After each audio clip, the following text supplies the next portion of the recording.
1974, colloque d'égyptologie au Caire. Je me suis livré personnellement à une étude de l'anthropologie physique des anciens Égyptiens et voici ma contribution personnelle dans ce domaine. Une légende tenace a fait croire que les procédés de momification qui sont à base de sel, souvent, et qui contiennent aussi des bitumes, ces produits détruisent l'épiderme à telle enseigne qu'il ne reste plus rien et qu'il n'est plus possible scientifiquement d'étudier la peau des momies pour en déduire leur ethnie. Ce point de vue est absolument erroné. Je l'affirme sur la base de mes propres investigations. J'ai étudié les momies égyptiennes qui se trouvent au laboratoire d'anthropologie physique du Musée de l'Homme à Paris, qui viennent des fouilles de Mariette.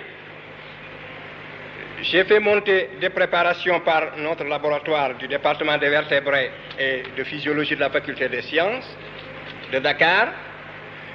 J'ai les préparations ici que je mets à la disposition des participants du colloque pour qu'on les observe au microscope. Et nous pouvons absolument voir le taux de mélanine sous la peau des anciens Égyptiens. Il en reste suffisamment malgré la destruction partielle de l'épiderme. Dans la région qui sépare le derme et l'épiderme, il y a des inclusions des bases des cellules des mélanocytes en quantité suffisante pour révéler un taux de mélanine absolument absent chez les races leucodermes. Et j'ai voulu dès l'an dernier appliquer cette étude aux momies royales de Ramsès II, de Séti Ier et de Toutmoses III. Depuis un an, j'écris au conservateur du musée du Caire, car il ne me faut pas plus d'1 mm², 1 mm² de peau, mais prise toujours dans la même région, et je n'ai pas eu ces échantillons, je le regrette. Par conséquent, c'est une étude très facile, accessible, qu'on peut faire. Voici les lames, ce sont des préparations, il suffit de les mettre sous l'objectif d'un microscope pour voir le taux de mélanine. Alors, sur la base donc de mes propres investigations, que sont celles-ci, et jusqu'à ce que d'autres investigations viennent les contredire, j'affirme que le taux de mélanine qui est révélé au microscope, contenu même partiellement, et qui est la quantité résiduelle sous la peau des anciens Égyptiens, est absolument incompatible avec l'idée d'une race leucoderme. Voilà un fait. Ensuite, j'en arrive aux mensurations ostéologiques. Ce n'est pas pour rien que l'égyptologie a évité, bien que disposant souvent de squelettes entiers, de parler d'ostéologie. Mais il y a un grand savant allemand du siècle dernier, c'est Lepsius, justement, qui avait étudié les Égyptiens sous cet angle, qui avait carrelé l'Égyptien, ce qu'on appelle le canon de Lepsius, que tous les égyptologues connaissent. Le canon de Lepsius, justement, dit que l'Égyptien parfait est un négroïde.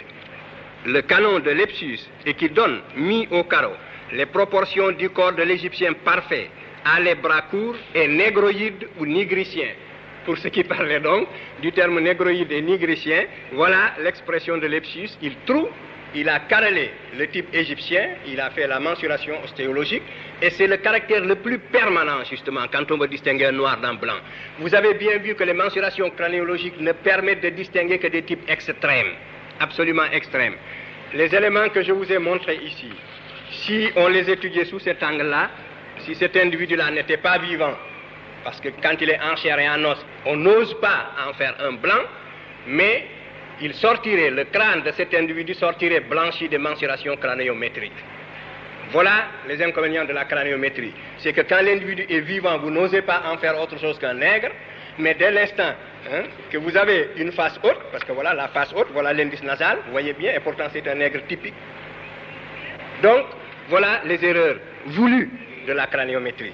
Donc, c'est l'ostéologie seulement qui permet, dans le meilleur des cas, de distinguer un nègre d'un blanc. Et c'est ainsi surtout que l'on a distingué l'homme de Grimaldi, du Cro-Magnon, qui est venu après, et qui peut-être par filiation est sorti de lui.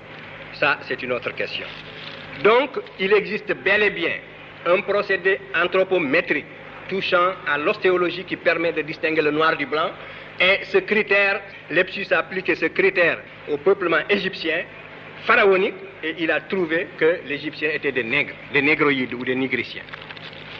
C'est la raison pour laquelle peut-être l'égyptologie a souvent tué les mensurations ostéologiques. Enfin, le groupe sanguin. Le groupe sanguin, même sur les cadavres de la protohistoire, on peut encore déterminer le groupe sanguin. Par conséquent, ici, il serait extrêmement intéressant, toutes les races qui ont été étudiées, tous les restes humains qui ont été étudiés déjà, peuvent être repris sous cet angle-là, sous l'étude du groupe sanguin. Parce que nous savons justement que c'est le groupe sanguin A2 qui est vraiment caractéristique du blanc avant tout métissage.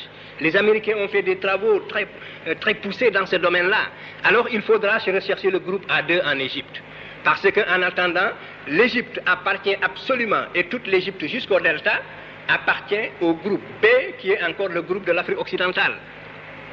Il y a là encore un autre fait qu'il faut prendre en considération, et à l'exclusion du groupe A2 qui est caractéristique de la race blanche avant métissage. Deuxième fait. Voilà donc pour ce qui est de l'anthropologie physique. Mais il y a un autre faisceau de preuves sur lequel il faut insister et qu'on ne peut pas minimiser non plus. Les ancêtres des Européens actuels, les Latins et les Grecs, qui étaient arrivés au stade de la lucidité et de la maturité, les philosophes, les savants de l'Antiquité ont tous déposé dans le même sens. Et ils nous ont presque unanimement tous dit que les anciens Égyptiens étaient des nègres. Et les Grecs, à l'apogée de leur civilisation, n'avaient aucun intérêt au 5e siècle, au moment où l'Égypte avait déjà perdu son indépendance sous les Perses.